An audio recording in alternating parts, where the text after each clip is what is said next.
बबीता पांडे को गायब हुए पूरे 20 दिन हो चुके हैं और 20 दिनों बाद भी कोई भी क्लू, कुछ भी पता नहीं चला है। एक ऐसा सबूत नहीं मिला है जिससे ये पता चले कि बबीता इस रास्ते से गई है, यहाँ से गई है, बबीता या इस जगह पर गई है, या लास्ट लोकेशन बबीता की ये थी। जो भी कुछ है वो जो डायमीटर है, यानी जहाँ इसका कैंप था उसके आस ही पास इनका फ़ोन भी बंद हुआ झील के पास, और उसके बाद से कुछ भी पता नहीं चला। शुरुआत में बहुत सारी थेरीज लगाई गई कि बबीता को कोई जानवर ले गया होगा, जानवर ले गया होगा तो कुछ ना कुछ छूटता। लोकल लोग भी कहते, फॉरेस्ट डिपार्टमेंट वाले भी कहते, पुलिस भी कहती है। अगर उसे कोई किडनैप करता, कहीं ना कहीं दिखता, कहीं ना कहीं ट्रेस आउट होता, कहीं ना कहीं सीसीटीवी फुटेज में आता और कहीं जंगल में पता ही चल जाता, क्योंकि सर्वाइव करना जंगल में मुश्किल है। तीसरी चीज़ थी कि बबीता के शायद दोस्तों ने कुछ कर दिया, लेकिन 20 दिन से वो कस्टडी में थे, पुलिस को उन पर बिल्कुल अब शक नहीं है, क्योंकि वो लोगों ने ही पहली इन्फॉर्मेशन दी थी पुलिस को और घर वालों को। अब ऐसे में बबीता गई तो गई कहाँ, और बबीता गायब कहाँ हो गई? फिर कुछ लोग, जो लोकल लोग हैं, वो अलग कहानी बता रहे हैं। वो कह रहे हैं कि आपने पहाड़ में एक कहानी सुनी होगी परियों की, कि जो पहाड़ के नियम को तोड़ता है परियां उन्हें उठाकर ले जाती हैं। तो कई लोग उसमें भी बिलीव करते हैं। ये सब बिलीव है और लोकल्स जो हैं उस पर बात भी करते हैं। वो बोलते हैं कि अगर पहाड़ों की शांति भंग करोगे तो परियां उन्हें लेकर चली जाती है।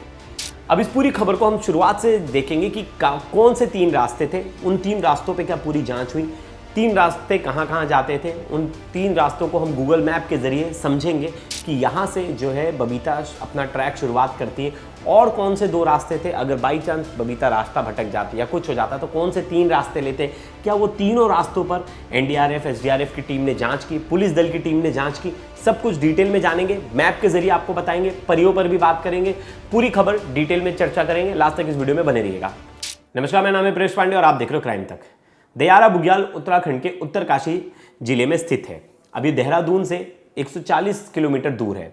अब ऐसे में जो ट्रैकिंग के शौकीन है, जो ट्रैक करने जाते हैं ट्रैकर्स, उनके लिए बहुत ही अच्छा स्पॉट है, क्योंकि आप जब एकदम आप पॉइंट पे पहुंच जाओगे, दरिया बुग्याल के मेन हेड पॉइंट पे पहुंच जाओगे, तो वहाँ आप देखोगे कि काफ़ी अच्छा मेडोस है, और आप वैसा जो व्यू है वो आप स्विट्ज़रलैंड में देखते हो, बाकी जगहों पर देखते हो, कश्मीर में देखते हो, तो वैसा सेम जो है वो आपको यहाँ नज़र आता है। अब ऐसे में दयारा बुग्याल जाने के लिए 3 रास्ते हैं, और 3 मुख्य रास्ते जो हैं वो ट्रैकर्स यूज़ करते हैं। पहला है बरसू से, ये जो आप तस्वीर देख रही है, गूगल मैप के जरिए मैं आपको ये तस्वीर दिखा रहा हूँ, ये बरसू गांव से जाने वाला रास्ता है। दूसरा है रैथल गांव से, और तीसरा है नातिन से। ये तीनों गांव से जो ट्रैकर्स हैं वो जाते हैं, और ट्रैकिंग का ये तीनों सेंटर पॉइंट है। अब यहीं से ट्रैकर्स जो है ट्रैकिंग शुरू करते हैं। वैसे और भी कई ट्रैक पॉइंट्स नए नए स्टार्ट हो रहे हैं, लेकिन ये तीनों मिलते यहीं हैं। अब ऐसे में 25 मई 2026 बबीता अपने घर से निकलती है अपने 2 दोस्तों के साथ, हरमनपाल और हरमनप्रीत सिंह के साथ।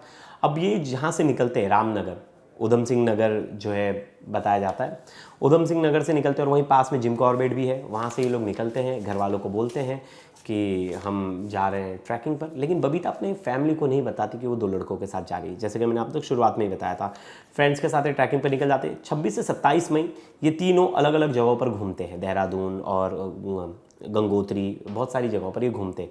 28 मई को तीनों रैथल गांव पहुंचते हैं। तो देखिए, मैंने आपको जो तीन मैप में दिखाया था, एक बरसू, एक रैथल गांव और एक नतीन, तो इन लोग जो है रैथल गांव में स्टे करते हैं। रैथल गांव में स्टे करते हैं और आखिरी बार सीसीटीवी फुटेज में तीनों नज़र आते हैं। अब इसके बाद वो ऊपर ट्रैकिंग करते हुए जाते हैं, और जो बेस कैंप है 29 मई 2026 को ये बेस कैंप पहुंच जाते हैं, और उस बेस कैंप का नाम है गोई बेस कैंप। इसके बाद ही जो ऊपर की मेन चढ़ाई है वो आपको करनी है। अब वहाँ पहुँच जाते हैं। अब रैथल से गोई तक का सफ़र जो था उन्होंने पूरा कर लिया था, उसमें कुछ समय लगे थे इनको, बोला जाता है 3 से 4 घंटे। और वहाँ टेंट, उन्होंने पास में एक टेंट लगाया, वो अपना ट्रैकिंग का पूरा सामान लेके गए थे, उन्होंने टेंट लगाया, लोकल जो टेंट वाले उनसे मदद भी ली। 11 बजे बबीता जो है कैंप से बाहर निकलती थी, और 12 बजे, 12:30 बजे के आसपास वो अकेली टेंट के बाहर घूम रही थी, फ़ोन यूज़ कर रही थी। अब ऐसे में लोकल और जो कुछ लोग हैं जिन्होंने आखिरी बार बबीता को देखा था, स्कूल के बच्चे, वो बता रहे थे कि वो गाने सुन रही थी, और उसको फ़ोन भी एक्टिव था। जो फ़ोन से रिकॉर्ड्स निकाले गए उससे पता चला कि फ़ोन एक्टिव था, फ़ोन 12-12:30 बजे के आसपास एक्टिव था। फिर अचानक से फ़ोन गायब हो जाता, और वो दोनों दोस्त जो थे वो सो गए थे, उन्होंने पार्टी वार्टी की और वो सो गए थे। और बबीता ने एक चप्पल पहनी हुई थी, नॉर्मल चप्पल, क्योंकि उसने शूज़ उतार दिए थे, जो ट्रैकिंग करते समय वो शूज़ पहन कर गई थी, और हाथ में उसके फ़ोन था, और उस फ़ोन को यूज़ कर रही थी। 17 प्रो मैक्स उसके पास फ़ोन था, आईफोन का। अब दोनों जो दोस्त थे, बताया जाता है कि दोनों दोस्तों ने शराब पी थी, इसलिए दोनों दोस्त जल्दी सो गए थे, इसलिए उनकी आंख लग गई, उन्हें पता नहीं चला। और वो सुबह जब उठे तो उन्होंने देखा कि बबीता नहीं है हमारे टेंट में। उन्होंने फिर आसपास ढूंढना शुरू कर दिया। अब 30 मई की सुबह सुबह वो ढूंढ रहे हैं यहाँ वहाँ 8 बजे के आसपास, फिर उन्हें कुछ भी नहीं पता चला बबीता के बारे में। तो उन्होंने क्या किया, पहले तो लोकल पुलिस को फ़ोन किया हरमन पाल ने, और बाकायदा जो है लोकल लोग हैं उन्हें बताया, पुलिस आई। फिर हरमन पाल ने बबीता की एक बेस्ट फ्रेंड थी जो उधम सिंह नगर में थी, उसे फ़ोन किया, उसे फ़ोन कर बताया बबीता नहीं मिल रही। उसने बबीता के माँ बाप को बताया, मम्मी को, और बबीता के भाई को फ़ोन करके बताया कि आंटी बबीता नहीं मिल रही। और हरमन पाल ने शाम को बबीता के भाई हर्षित पांडे को फ़ोन किया और बताया कि बबीता गायब हो गई और बबीता को हम ढूंढ रहे हैं। जैसे ही हर्षित को सूचना मिलती है, हर्षित तुरंत अगले दिन पहुंच जाता है और मानेरी थाने में एफआईआर दर्ज करवाता है 31 तारीख को। 21 तारीख को जब एफआईआर दर्ज हो जाती है बीएनएस के सेक्शन 143 के तहत। अब उसमें ऐसा था कि पहले जब एफआईआर दर्ज कराई तो हर्षित ने शक जताया कि जो है इसके पीछे दोनों लड़कों का हाथ हो सकता है, ऐसा हमें लग रहा है। तो पुलिस ने उन्हें पहली कस्टडी में रख लिया था। अब 1 जून से जो है लगातार जो है सर्च ऑपरेशन शुरू हो गया और भारी तादाद में लोगों को बुलाया गया। एसडीआरएफ, एनडीआरएफ, पुलिस, वन विभाग, आईटीबीपी, आर्मी, एसओजी सब शामिल थे। Dog squad, drone, deep diving team, हर कोई, क्योंकि कैंप के पास ही एक झील थी, उस झील का भी वो करना था इन्हें, जांच करनी थी कि झील के अंदर तो नहीं गिर गई या उसमें तो नहीं चले गए। तो गोताखोर, डाइविंग, आप कह सकते हैं कि डीप डाइवर्स, सब हर कोई बुलाए, लेकिन कोई सुराग ही नहीं मिला। 6 जून से 10 जून तक सर्च ऑपरेशन फिर से बढ़ाया गया। अब नए लोग आए, क्योंकि एक अगर शख्स अगर सर्च कर रहा है तो उसकी नज़र से वो देखेगा, नए लोग आते तो नए चीज़ें सोचेंगे, नए नज़रिए से वो वापस से सर्च ऑपरेशन। तो रैथल, नाथिन, बरसू, तीनों गांव 50 किलोमीटर का एरिया, वो पूरा 50 किलोमीटर का एरिया इन्होंने छान मारा। और ऑलमोस्ट अभी भी जो है डेली पुलिस वाले ढूंढ ही रहे, पूरी मेहनत करे। उत्तराखंड सरकार बबीता के केस को लेकर काफ़ी सीरियस थी। उन्होंने बोला जो मदद चाहिए वो मदद लो, लेकिन बच्ची सही सलामत वापस आनी चाहिए। ऐसे में हेलीकॉप्टर से एरियल सर्वे भी किया गया, वहाँ से भी ढूंढा गया। अब ये सब चीज़ें हो रही थी। अब तमाम तरह के लोग वो कर रहे थे, बातें कर रहे थे कि यहाँ चली गई होगी, इसने खा लिया होगा, भालू लेकर चला गया होगा, बहुत ऐसी बातें थी। लेकिन किसी भी चीज़ पर निष्कर्ष नहीं निकल रहा था, क्योंकि चप्पल पहनी थी और अगर भालू लेकर जाता तो कुछ ना कुछ तो सबूत छूटता, कुछ ना कुछ तो रह जाता, कहीं खून मिल जाता, कहीं किसी चीज़ के धब्बे मिल जाते, खून के धब्बे के निशान मिल जाते, चप्पल छूट जाता, मोबाइल छूट जाता, कुछ तो होता। मोबाइल फ़ोन प्रॉपर 1 घंटे बाद बंद होता है जब वो टेंट से निकलती है, और मोबाइल फ़ोन 60% से ज़्यादा चार्ज था। ऐसे में आईफोन 17 प्रो मैक्स जो है 24 घंटे तक चलता है अगर आप उसको नॉर्मल यूज़ कर रहे हो। तो ऐसे में वो फ़ोन कैसे बंद हो गया 1 घंटे बाद ही? क्या भालू ने फ़ोन लेकर हाथ में बंद कर दिया? पॉसिबिलिटीज़ ही नहीं है। और मैंने बहुत सारे एक्सपर्ट से बात की, उनका भी ऐसा कहना है कि ये होना तो बहुत मुश्किल है। तो वहाँ के जो ट्रैक के जो एक्सपर्ट हैं, हमने उनसे बात की, माधव तोशी जी, एक बार उन्हें सुनते हैं उन्होंने क्या कुछ कहा। बड़े बड़े बुजुर्ग जब हम ज्ञानसू में रहते थे तो कहते थे कि सब अंदर छुप जाओ क्योंकि ऊपर से परियों के रथ चल रहे हैं। और हम प्रत्यक्षदर्शी हैं, हमारे कानों में आवाज आती थी रथ चलने की और बिल्कुल घंटियों की आवाज आती थी, जो कि 10 साल बाद भोजवासा में भी सुनाई देती थी, और वो केवल गंगा स्नान के लिए आती थी। जो लोग अब कुछ जो स्थानीय लोग हैं उन्होंने एक अलग ही कहानी सुनाई। उन्होंने कहानी सुनाई परियों की, और जिसे वहाँ के लोकल लोग आछरी भी कहते हैं। अब उनका कहना है कि परियां जो है वो नियम तोड़ने वालों को उठा ले जाती है अपने साथ, और शोर, अगर आपने वहाँ जाकर शराब पी, शोर की, वहाँ गंदगी की, मतलब आपने माउंटेन्स के रूल को तोड़ा तो आपको परियां अपने साथ ले जाती हैं। ऐसे में कई लोग इसे मानते भी, और बाकायदा उत्तराखंड सरकार जो है वो टिहरी गढ़वाल में खैत पर्वत है उसको परियों का देश कहती है। मतलब खुद सरकार ने उसे नोटिफाई किया है कि ये जो जगह है खैत पर्वत, ये परियों का देश है। और उसी से 160 किलोमीटर दूर जो है दायरा बुग्याल जो है ये माउंटेन ट्रैक है। अब यहाँ 160 किलोमीटर ये दूर है, और खुद सरकार मानती है कि ये परियों का देश है। और बहुत सारी इस पे लोक कथाएँ हैं, बहुत सारे इस पे गाने बन चुके हैं, और बहुत सारे लोग जो लोकल हैं वो भी बताते हैं। और कई लोग ये भी कहते हैं कि उत्तराखंड में लोग जो हैं लोक देवताओं को बहुत मानते हैं और उन्हें पूजते हैं। अब ऐसे में कई बार जो आंसर्स नहीं मिलते तो लोग जो लोकल लोग हैं वो देवता के पास जाते हैं और वो उन्हें आंसर करते हैं। ये जो लोकल उत्तराखंड के लोग हैं, ये उनकी बिलीव्स है, मैं उनकी चीज़ें बता रहा हूँ आपको। तो ऐसा बताया जा रहा है कि हर्षित है, उनके भाई वो भी गए थे, जो लोक देवता है उनके पास जाकर उन्होंने भी पूछा था। और उन्होंने भी कहा था कि बबीता को परियां ले गई हैं। परिवार को शक है कि दोनों दोस्त के साथ मतलब उनके दोनों दोस्त ने कुछ शायद गलत भी किया हो।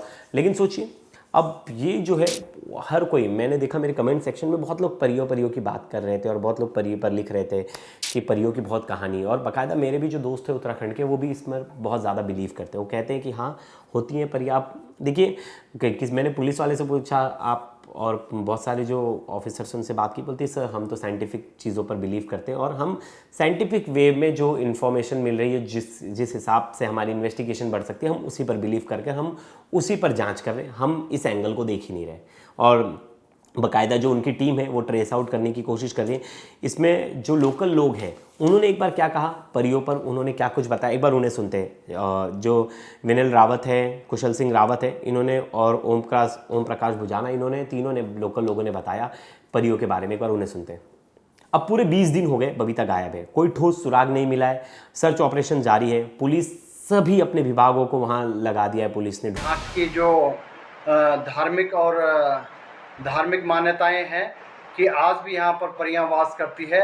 ये परियों का देश इसीलिए कहा जाता है इसको। साथियों मैं आपको बता दूं, मेरी ग्राम पंचायत चौनाड़ा में जब भी देवी देवताओं की पूजा की जाती है, देवी देवताओं का मंडाण लगाया जाता है, तो इसमें आज भी हम और हमारे गांववासी हमारे गांव से खैट पर्वत में परियां विचरण करते हुए दिखाई देती हैं, नाचते हुए दिखाई देती हैं सफ़ेद वस्त्र में। साथियों वहाँ पर वास्तव में आज भी परियां वास करती है। ऐसी कई लोगों के साथ ये घटनाएं घटी है, हमने किताबों में भी पढ़ा है, हमारी दादी हमारी नानियों ने हमें भिन्न भिन्न प्रकार की कहानियां सुनाई है। और बिल्कुल ये चीजें हमने भाई जी जब हम वहाँ पे खैट पर्वत पे गए हैं तो हमने भगवती ने हमें जो वहाँ पर जो आचरी है उन्होंने कुछ हमें संकेत दिए हैं, क्योंकि हमने वहाँ पर बिना देखे तो हम विश्वास नहीं कर पाते कि सचमुच है कि नहीं है।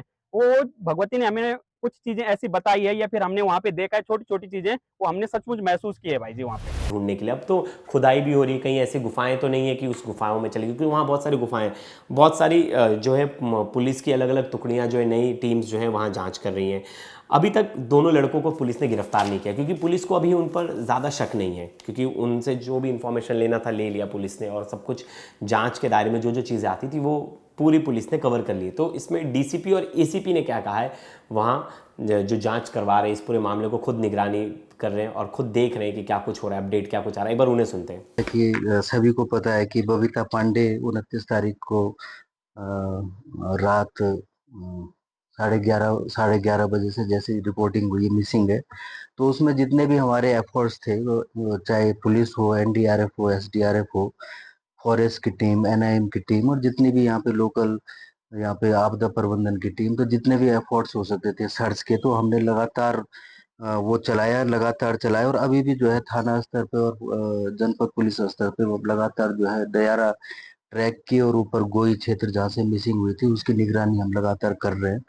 इधर से जो है जो हमारा इन्वेस्टिगेशन का जो दूसरा पार्ट है, चाहे वो मोबाइल सर्विलांस हो या सीसीटीवी फुटेज का अवलोकन हो, तो जितने भी दयारा रैथल से लेकर तेखला पुल और ये उत्तरकाशी तक के सारे भी हमारे जो सीसीटीवी अपने भी सरकारी भी और जो प्राइवेट भी लगे हुए, तो एक अलग से टीम जो है उनके वो अवलोकन के लिए लगी थी। अब जाते जाते बबीता के परिवार की एक बार बाइट सुनकर जाते हैं कि बबीता का परिवार अब क्या कुछ कह रहा है। 20 दिन हो गए, बबीता का परिवार किस सदमे में है, उनकी बच्ची अभी तक गायब है। और बबीता काफ़ी एक्टिव थी, पढ़ाई में भी अच्छी थी, बाकायदा 2 साल बबीता ने नोएडा में जॉब भी की थी। उसके बाद वो अपने घर चली गई थी रामनगर, वहाँ आराम से बैठ के वो वर्क फ्रॉम होम कर रही थी। उसे ट्रैकिंग का बहुत ज़्यादा शौक था, और ये जो उसके दोस्त थे 6 महीने पहले उसके दोस्त बने थे। अब ऐसे में बहुत बार बहुत सारी चीज़ें बहुत लोग बिलीव नहीं करते, बहुत लोग नहीं मानते। अभी भी मुझे याद है, मैं केदारनाथ अभी जस्ट रिसेंट गया था, तो मुझे वहाँ एक गुरुजी मिले थे। उन्होंने बोला था लोग है ना, बहुत जो शांत जगह है, जो शुद्ध जगह है, उसको भी आके गंदा कर देते। बोलते जो केदारनाथ में इतना बड़ा जब प्रलय आया था तो उसका मेन कारण था लोगों ने यहाँ की शुद्धता को भंग कर दिया। देखिए सबका अपना अपना बिलीव है, सब अपना अपना पॉइंट ऑफ व्यू रखते हैं, और कहीं ना कहीं उनका कहना है ऐसा है कि आप कहीं कोई अच्छी जगह है, कोई साफ़ सुथरी जगह, आप वहाँ का नियम मत तोड़िए। वो किसी के लिए भी हो सकता है, और इसके 2 फायदे हैं। अगर आप वहाँ के नियम तोड़ रहे तो जानवर आपको इजी एक्सेस कर लेता है। मतलब उन्होंने दोनों फैक्ट बताए, एक तो जो लोग की बिलीव है, जो आप उसे बिलीव कह सकते हैं, और दूसरा उन्होंने कहा कि समझिए आप ज़ोर ज़ोर से गाने बजा रहे हो, आप आवाज़ कर रहे हो, तो आपको जो जानवर है वो इजी ट्रेस आउट कर लेगा, वो पता लग जाएगा उसे कि ये इस खाली जगह पे कोई है, कोई बैठा है। तो जानवरों के लिए आप इजी टारगेट हो सकते हो। आप ज़्यादा शोरगुल करोगे, शराब का सेवन करोगे, तो आप क्या पता आपसे कोई लोकल या किसी से आपकी मारपीट हो जाए, कुछ लड़ाई झगड़ा हो जाए, और आप पहाड़ से किसी ने आपको धक्का भी दे दिया तो पता थोड़ी ना चलेगा कौन धक्का देकर गया, कहाँ कोई निकल गया। कोई सीसीटीवी तो है नहीं हर जगह पहाड़ पे। तो बोलते हैं इन सब चीज़ों से बचना चाहिए, और इसीलिए कहा जाता है कि पहाड़ पे आप जा रहे हो तो वहाँ के कुछ रूल्स हैं उसे फॉलो कीजिए। मुझे लगता है करना चाहिए। सबसे पहली चीज़ तो गंदगी नहीं करनी चाहिए। आप पहाड़ पे जा रहे हो, दिल्ली नोएडा कहीं से भी, तो आपको वहाँ शांति रखनी चाहिए। पहाड़ी लोग मैंने देखा है वो कितने आराम से रहते हैं, कितनी शांति से रहते हैं, ज़्यादा किसी से मतलब नहीं, शोर शराबा नहीं, अच्छे, मतलब वो माउंटेन्स के रूल्स को फॉलो करते हैं और उनकी फिटनेस भी अच्छी होती है। मैंने देखा है कि मैं ट्रैकिंग कर रहा था तो मेरी हालत ख़राब हो गई थी, लेकिन बहुत जो बूढ़े लोग थे, 70 साल जिनकी उम्र हो गई थी, वो आराम से ट्रैक करते जा रहे थे। तो ऐसे में आपको पहाड़ के रूल्स फॉलो करने चाहिए, और आप जा रहे हो तो वहाँ गंदगी मत कीजिए, और वहाँ कोई ऐसा कार्य मत कीजिए कि जिससे वहाँ के लोकल लोगों को परेशानी हो, क्योंकि कचरे से तो बहुत ज़्यादा लोकल परेशान होते हैं। मैं केदारनाथ में भी देख रहा था, बहुत ज़्यादा कचरा है, और मुझे लगता है कि जो लोकल हैं वो तो इन सब चीज़ों से परेशान होते हैं, शोर शराबे से परेशान। तो आए दिन हम वीडियो देखते हैं एनसीआर के, कोई लड़के चले जाएंगे वहाँ जाके लड़ाई झगड़ा कर लेंगे, उसकी वीडियो भी आती है, लोकल लोगों से टसल की वीडियो आती है। तो कहीं ना कहीं कोई कुछ कह रहा है तो उससे भी मानना चाहिए। हर चीज़ें, मुझे लगता है हर चीज़ के पीछे दो पहलू होता है। एक तो पहलू होता है जो उनकी मान्यता है, दूसरी है कि सच में भाई लोग परेशानियाँ तो होती हैं। अगर आप अच्छी जगह जाके गंदगी कर दोगे तो लोग को परेशान होंगे। अब आने वाले समय में देखना होगा कि क्या पुलिस प्रशासन या कोई ढूंढ पाएगा बबीता को, या बबीता एक कहानी बनकर रह जाएंगी, क्योंकि 20 दिन से ज़्यादा का समय हो गया है और अभी तक कुछ भी इन्फॉर्मेशन नहीं मिली, कुछ भी इन्फॉर्मेशन नहीं मिली है। अब ऐसे में अब लोकल गांव जो पूरा है वो परियों की बात कर रहा है। अब ये भी सही नहीं है कि सिर्फ परियों की बात करके आप इस केस को वो कर दो, लेकिन पुलिस वाले तो इस बात पर बिलीव नहीं कर रहे। वो तो अपने साइंटिफिक रीज़न और वो अपने जांच के पहलू पर ही बात करें, लेकिन वही है, वहाँ इन सब चीज़ों पर चर्चा हो रही है। तो मैंने सोचा आपको ये चीज़ें बताऊं, और अब तक पूरी जो जांच है वो कहाँ पहुँची ये भी अपडेट आप तक दे दूँ। तो दोस्तों आने वाली वीडियो में ट्राई करेंगे कुछ अपडेट मिले, कुछ और वैसी चीज़ें मिले, कुछ इस केस के बारे में पता चले, तब मैं इस पर वीडियो बनाऊंगा, नहीं तो मैं हफ्ते में एक रेगुलर अपडेट इस पर लूँगा ही। तो दोस्तों इस वीडियो पर आपकी क्या राय ज़रूर बताएगा। तब तक के लिए धन्यवाद।